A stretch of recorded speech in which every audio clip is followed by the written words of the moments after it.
যে এখানে এমন কোনো একটা সিস্টেম আমাদের বাংলাদেশে নেই যেখানে যে লোক সে বিয়ে করতে চাচ্ছে কিন্তু সে বিয়ের টাকা তার কাছে নেই, তখন উচিত ছিল ওই সরকারের, ওই রাষ্ট্রের এই লোককে বিয়ে করিয়ে দেওয়া, সরকারের ভরণ পোষণে, যে ওই সরকার টাকা দিয়ে ওই লোককে বিয়ে করিয়ে দেবে এবং তার একটা সংস্থান তৈরি করে দেবে।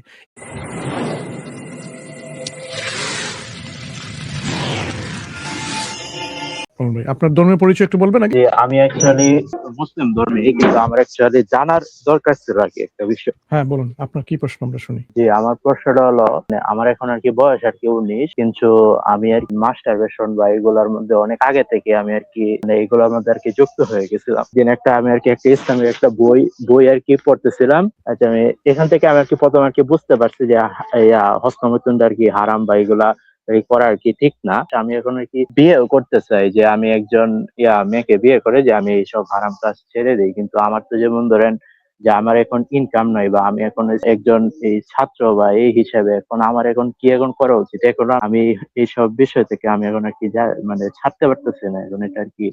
আচ্ছা ঠিক আছে, আপনার প্রশ্ন আমরা বুঝতে পেরেছি।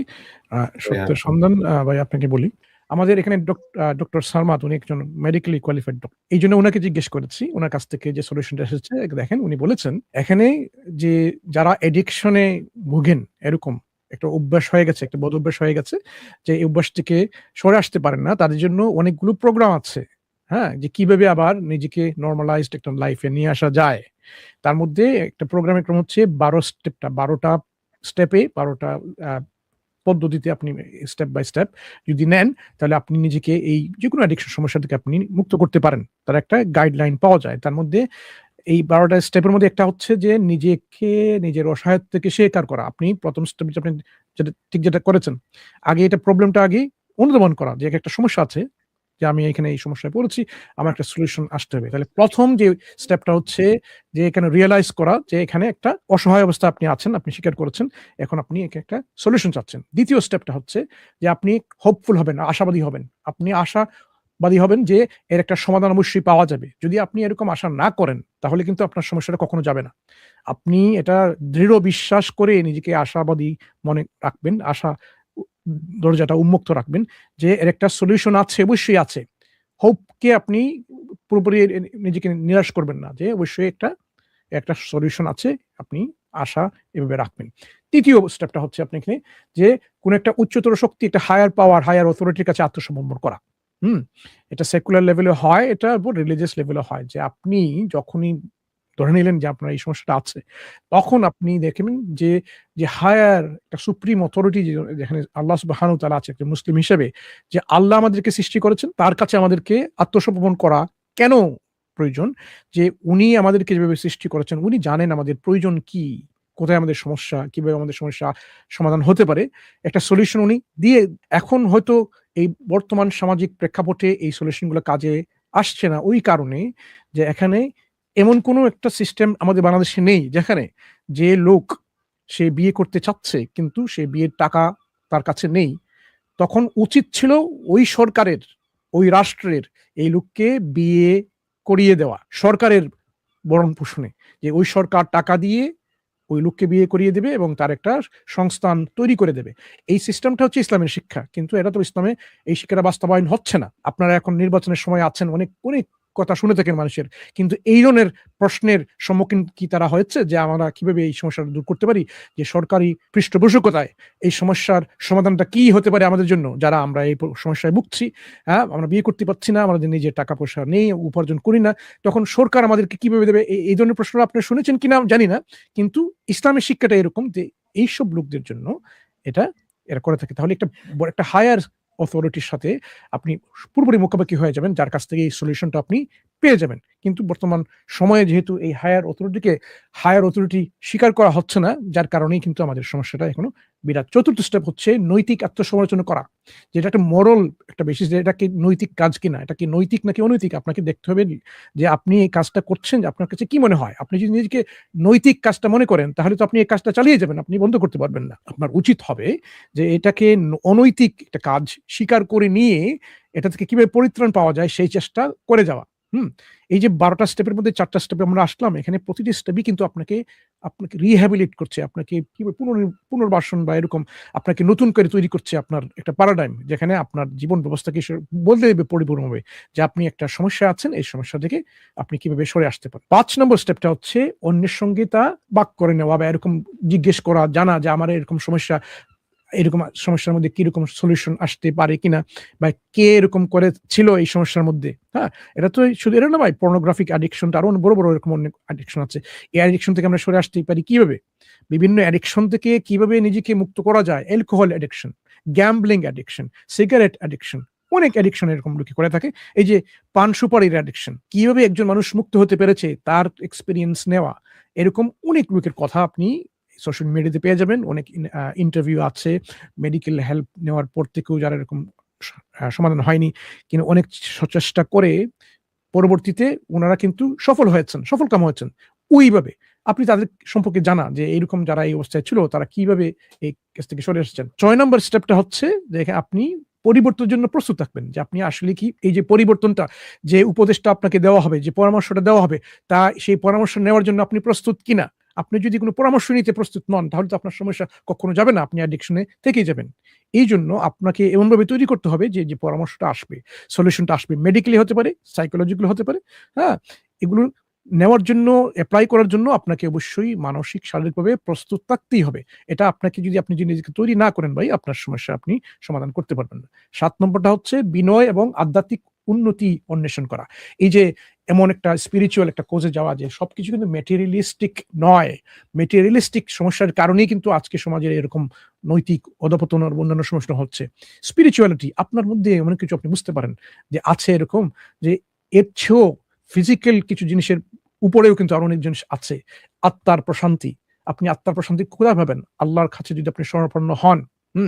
আলা বিযিকরিল্লাহি তাতমাইন্নুল কুলুব, যে আপনি যদি আল্লাহর শরণাপন্ন, আল্লাহর কথা স্মরণ করেন, কোরআন অধ্যয়ন করেন, কোরআনকে আরো বেশি পড়েন, তখন আপনি সংযমী হতে পারবেন।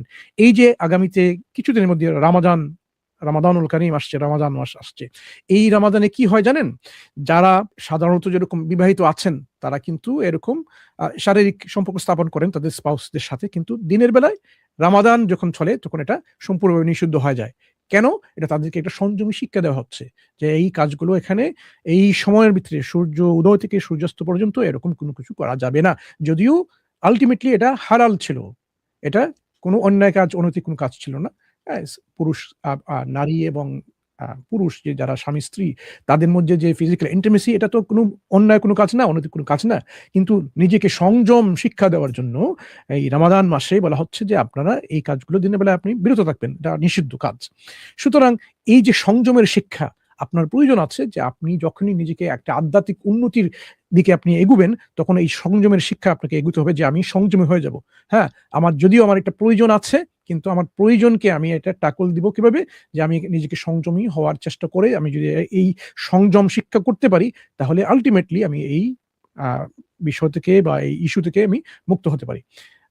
৮ নম্বর হচ্ছে এখানে ক্ষতিপূরণের একটা সিদ্ধান্ত নেওয়া, যে আমার যেটা লস হচ্ছে ফিজিক্যালি, এটাকে কিভাবে আমি এপ্লাই করতে পারি। সবসময় তো এরকম এপ্লাই করে না। ৯ নম্বর হচ্ছে সরাসরি ক্ষতিপূরণ আদায় প্রদান করা। এটা কি আল্টিমেটলি কোনো কম্পেনসেশন আছে কিনা বা কোনো অল্টারনেটিভ আছে কিনা? আপনি এটার অল্টারনেটিভ আপনি এখানে কি করছেন দেখেন ভাই, আপনার কিছু জৈবিক কিছু চাহিদা আছে। এখানে আপনি নিজেকে কন্ট্রোল করতে পারছেন না। অনেক লোক আছে না আমাদের দেশে, আমাদের বাংলাদেশে, যখনই কোনো বিদেশি কোনো নারী চলে আসে আমাদের দেশে ভ্রমণের জন্য, তখন ওই লোকগুলো কি করে পশুর মতো হয়ে কিভাবে ওই মহিলাকে অপদস্থ করতে পারে, সেক্সুয়াল হ্যারাস করতে পারে, এই চিন্তায় মত্ত থাকে অনেক লোক। কিন্তু এরা কি তাদেরকে এটা লাইসেন্স দেয় যে এই মেয়েকে সেই তারা ধর্ষণ করতে পারবে? অবশ্যই না। যদিও তাদের মধ্যে জৈবিক একটা চাহিদা জাগ্রত হয়েছে, যে এই যে মহিলা উন্মুক্ত অল্প কি বলা হয় কাপড়-চোপড়ের ব্যাপারটা এরকম তো সেরকম না। তারা এরকম পোশাক পরে যাচ্ছে যেগুলো তাদেরকে সেক্সুয়ালি অ্যাট্রাক্ট করে ফেলছে এইসব লোকদেরকে। কিন্তু ওইসব লোক পশুর মতো হয়ে গিয়ে এই মেয়ের উপর ঝাঁপিয়ে পড়বে? পড়বে না। নিজেকে প্রবৃত্তিকে সে দমন করবে, সংযম করবে। এই যে সংযমের শিক্ষা ওরা যদি করতে পারে, ঠিক তেমনি একজন মানুষের যদি জৈবিক চাহিদা এরকম থেকে থাকে, সে এরকম নিজেকে সেক্সুয়াল আম গ্রাটিফিকেশন এর জন্য সেটা নিজেকে সংযমী করতে পারে কিনা সে শিক্ষা নিতে পারে। যখন সে অন্য একজন মেয়েকে সে দর্শন করা থেকে সে বিরত রাখছে, কিভাবে সেটা পাচ্ছে? সে জানে এটা একটা কনসিকুয়েন্স আছে। যদিও এই জৈবিক চাহিদা মেটানোর জন্য, হ্যাঁ, সে এটা করতে যাচ্ছে, কিন্তু আলটিমেটলি একটা কি কনসিকোয়েন্স আছে ওখানে। এটা অন্যায় কাজ ওখানে। সে যদি এই কাজটা করে সে অপরাধী সাব্যস্ত হয়, তার বিচার হবে এবং শাস্তি হবে। এই শাস্তি অপরাধ। ঠিক তেমনি যখন কেউ কোনো অ্যাডিকশনে পড়ে যায়, তখন তাকে এভাবে মেনে নিতে হবে যে এই অ্যাডিকশনটা হচ্ছে একটা অপরাধ, স্রষ্টার দৃষ্টিতে অপরাধ, একটা নৈতিক অপরাধ, হ্যাঁ? এবং এই অপরাধ থেকে আমাকে মুক্ত থাকতে হবে, আমাকে সংযত থাকতে হবে, সংযমী হতে হবে। ১০ নম্বর স্টেপটা হচ্ছে নিয়মিত আত্মসমালোচনা চালিয়ে যাওয়া। যে আপনি বারবার নিজেকে বলা, আমার যে এই যে জৈবিক চাহিদা, আমি কি এটাকে কন্ট্রোল করতে পারি না? আমি তো নিজেকে কন্ট্রোল করতে পেরেছি যে আমি এখানে মাদক গ্রহণ করছি না, আমি অ্যালকোহল গ্রহণ করছি না, আমি ধর্ষণ করছি না, আমি এই করছি না। এই যে প্র্যাকটিক্যালি আপনি যে নিজেকে বোঝা যাচ্ছেন, আমি এগুলো থেকে বিরত থাকতে পারছি। কিভাবে পারছি? সেটা কিভাবে সম্ভব হয়েছে? শুধুমাত্র কি এই বইয়ের কারণে? তাহলে আপনি কি নিজেকে বলতে চাচ্ছেন, যদি এরকম সুযোগ থাকে, পুলিশ না থাকতো, তাহলে আমি ঝাঁপিয়ে পড়তাম একটা মেয়ের উপরে, ধর্ষণ করে ফেলতাম?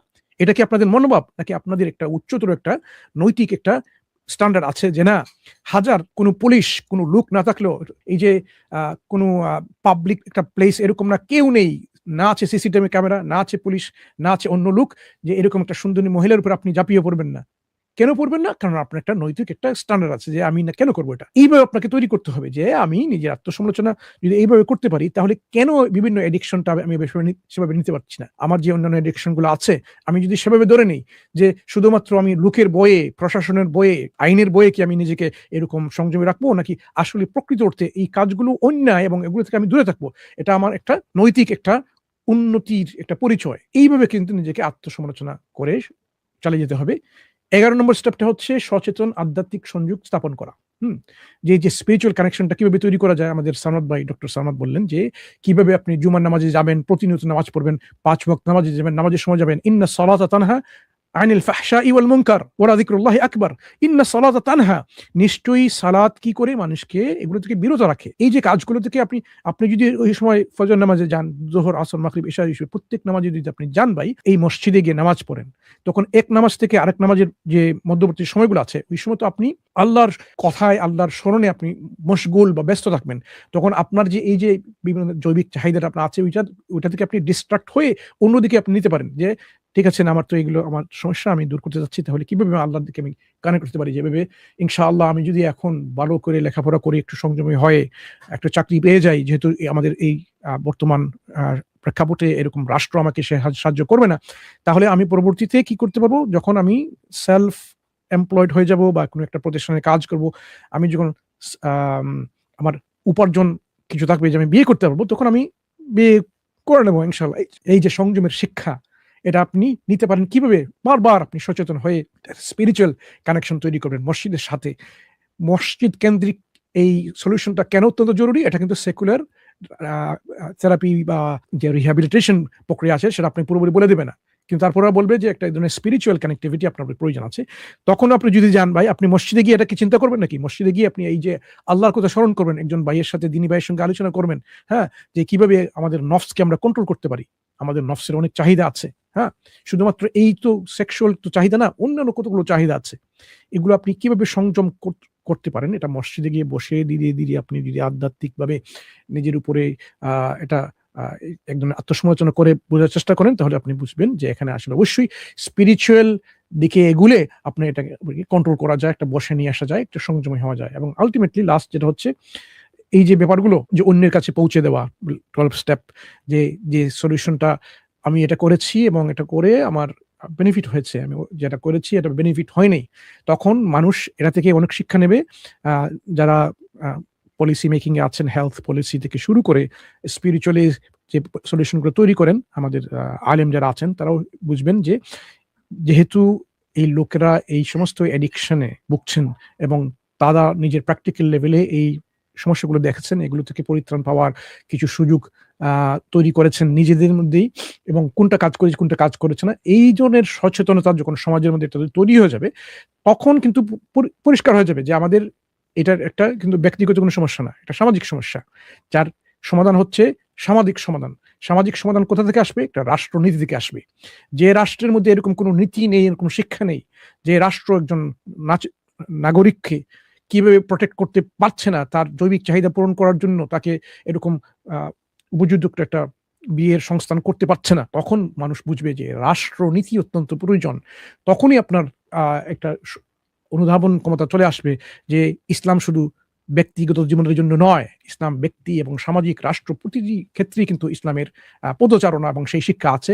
এই জন্য যখন সেই শিক্ষাটা আমাদের রাষ্ট্র এবং সামাজিক জীবনে অনুপস্থিত, কিভাবে সেই শিক্ষাটা বাস্তবায়ন করা যায় রাষ্ট্রের মধ্যে, সমাজের মধ্যে, সেটাকে আমাদের দেখতে হবে। এই জন্য পলিসি মেকার যারা আছেন, যারা পলিসি তৈরি করেন, তাদেরকে এদিকে গভীরভাবে ভাবতে হবে যে আমরা শুধুমাত্র যে তথাকথিত যে রাষ্ট্র পলিসি নিয়ে আমরা আমাদের দেশ চালিয়ে যাবো, এরকম করলে হবে না।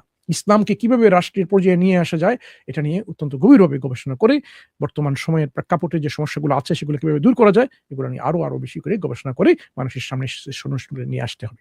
এই জন্য এই যে 12 স্টেপস অফ রিহ্যাবিলিটেশন যে এখন বললাম আপনার কাছে ভাই, এগুলো একটা সিস্টেম মানুষকে কিভাবে অ্যাডিকশন থেকে দূর করে নিয়ে আসা যায়।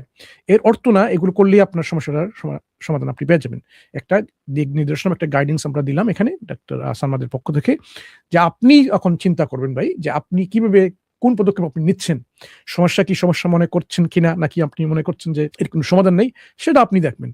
এরপরে এভাবে যদি আপনি কাজ করে যান, ইনশাআল্লাহ আমার মনে হয় যে আপনি নিজেকে সংযমী হয়ে আরো বেশি করে, আরো যখন আপনি পড়াশোনায় ব্যস্ত হবেন বা পড়াশোনার এই ফাঁকে আপনি কি করতে পারেন, যে একটা কাজও করতে পারেন যেখানে আপনি উপার্জন করতে পারেন, যে উপার্জনের মাধ্যমে আপনি হয়তো টাকা পয়সা রোজগার করলেন, যার মাধ্যমে আপনি বিয়ে করতে পারেন।